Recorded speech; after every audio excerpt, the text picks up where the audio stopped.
Hello, welcome back to the reading of the poem of the Man God written by Maria Torta, Volume 3, Chapter 402, Part 1, Going Towards Emmaus on the Plain. 27th March, 1946. Dawn is casting a milky green luminosity on the vault of heaven, high above the cool, silent valley, and its glimmer, which is and is not yet light, reaches the top of the two slopes. It seems to be caressing lightly the highest parts of the Judean mountains, saying to the old trees which crown them, "Here I am descending from heaven. I am coming from the east, preceding daybreak, and I drive away darkness and bring light, activity, and blessing of a new day granted to you by God." And the mountain tops are aroused by the rustling leaves and the chirping of the first birds awakened by the trembling branches and the first faint light. And dawn descends lower, down to the undergrowth, to the grass, to declivities, lower and lower, greeted by the increasing chirping among branches and the rustling noise of green lizards among the grass. Then it finally reaches the little stream down at the bottom and changes its dark waters into a dull, silvery sparkling that becomes steadily clearer and clearer and more brilliant. And in the meantime, up there in the sky, where the indigo of the night has faded into a greenish pale blue, the first announcement of sunrise appears, making it azure tinged with pink, and a cirrus appears, small, fluffy, already rosy foam. Jesus comes out of the grotto and looks. He then washes in the stream. He tidies himself, puts on his clothes, looks into the grotto, but he does not call.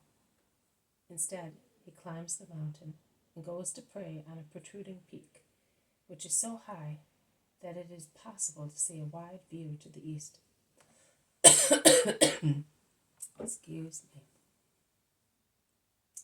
Now completely rosy at dawn, and to the west, still tinged with indigo. He prays ardently on his knees, with his elbows on the ground, almost prostrate. And he prays thus until he bears the voices of the awakened disciples calling him. Until he hears the voices of the awakened disciples calling him. He stands up and replies, "I am coming," and the echo of the narrow valley repeats several times the echo of the perfect voice. And the valley seems to be spreading over the plain, dimly visible to the west, the promise of the Lord, "I am coming," so that the plain may rejoice in advance. Jesus sets out with a sigh and a sentence that summarizes his long prayer and clarifies it. "Father, comfort me." He descends quickly, and when he arrives at the bottom, he greets his apostles with the most kind smile and the usual words, "Peace be with you on this new day." "And with you, Master," they all reply. Judas also is not so grim and solitary. I do not know whether because he is reassured by Jesus' silence, who has not reproached him and treats him exactly as the others, or because during the night he has worked out a plan to his own advantage. In fact, he asks on behalf of everybody, "Are we going to Jerusalem? If we are, we will have to go back a little and cross that bridge. On the other side there is a road that takes one straight to Jerusalem." "No, we are going to Emmaus on the plain." "Why? And what about Pentecost?" "There is time. I want to go to see Nicodemus and Joseph along the plains toward the sea." "But why?" "Because I have not been there yet, and those people are waiting for me, and because the good disciples wish so. We shall have time for everything."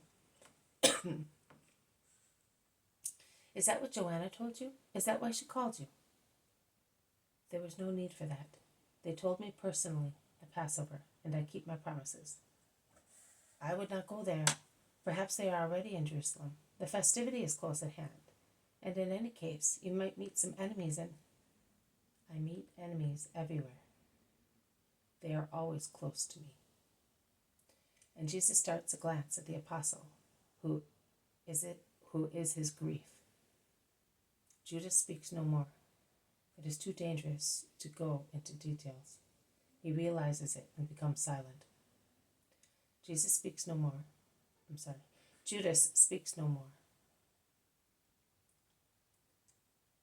John and Andrew come back with some little fruits, which seem to belong to the raspberry or strawberry families, but are a little darker, almost like unripe blackberries, and they offer them to Jesus. You like them? We saw them yesterday evening, and we went up now to pick them for you. Eat them, Master. They are good.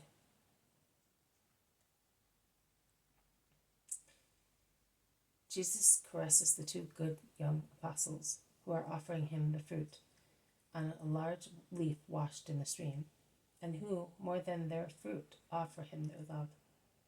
Jesus picks the nicest ones and gives some to each of the apostles, who eat them with some bread.